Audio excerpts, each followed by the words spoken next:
la tartelette. Alors quand on dit tartelette, on pense à une tarte, une pâte sablée avec de la crème pâtissière et des fruits. On va vous prouver qu'on peut, à partir de cette base-là, la décliner en faisant une tartelette gourmande avec une crème d'amande, des framboises et une ganache chocolat. Et vous allez voir que cette tartelette va être un incontournable chez vous. L'astuce, c'est qu'on peut remplacer la framboise par n'importe quel autre fruit, comme par exemple la cerise. Mais attention, il ne faut pas que vos fruits soient trop juteux pour ne pas détremper la pâte. Et pour les plus gourmands, vous pouvez remplacer la ganache chocolat noir par ganache chocolat au lait, chocolat blanc, ou mettre des noisettes concassées, c'est à vous de voir. C'est parti, alors première étape, la pâte sablée. Donc on commence par verser la farine sur notre plan de travail et on fait un puits au centre. Dans un cul de poule, on mélange l'œuf avec le sucre et on ajoute le beurre fondu et on mélange le tout juste après.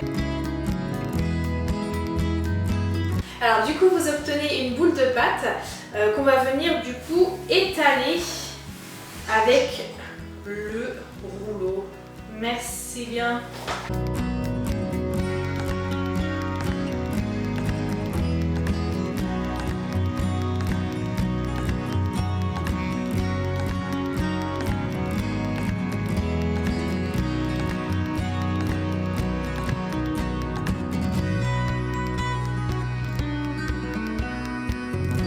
Donc voilà, nous avons nos 12 fonds de pâte que nous allons réserver au frais le temps de faire l'appareil à la crème d'amande. Alors, il nous reste un petit peu de pâte sablée, donc l'astuce, c'est qu'on peut la réétaler et en faire des petits sablés où vous pouvez mettre du Nutella, de la confiture pour les enfants pour le goûter. Même nature. Même nature. Ou même cru. Ah, nos fonds de tarte sont au frais pour que la pâte durcisse un petit peu. Pendant cela, on va préparer notre appareil de crème d'amande. Dans notre cul de poule, on va verser donc la poudre d'amande, le sucre, les œufs. Donc là, on mélange le tout avec le beurre mou de manière à obtenir une crème homogène. Hop. Alors, on ressort nos fonds de tartelette, on y place des framboises. Donc, on les met dedans.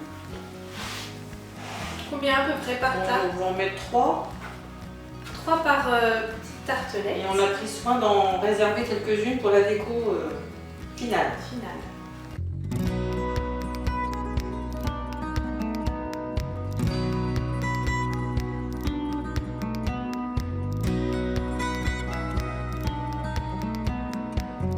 Notre crème d'amande a recouvert nos framboises. Maintenant, on va enfourner le tout pour 12 à 15 minutes.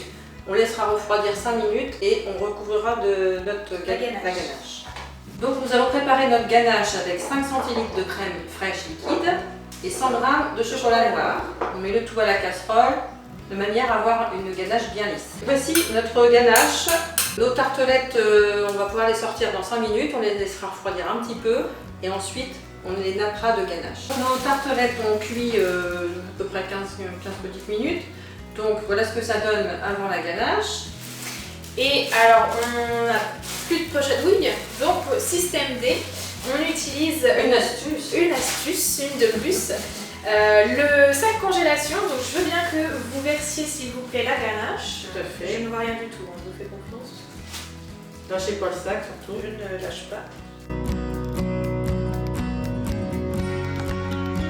Alors si vous êtes tout seul pour faire ça, vous mettez simplement votre sac congélation sur un verre haut et là vous pouvez verser le contenu dans votre sachet.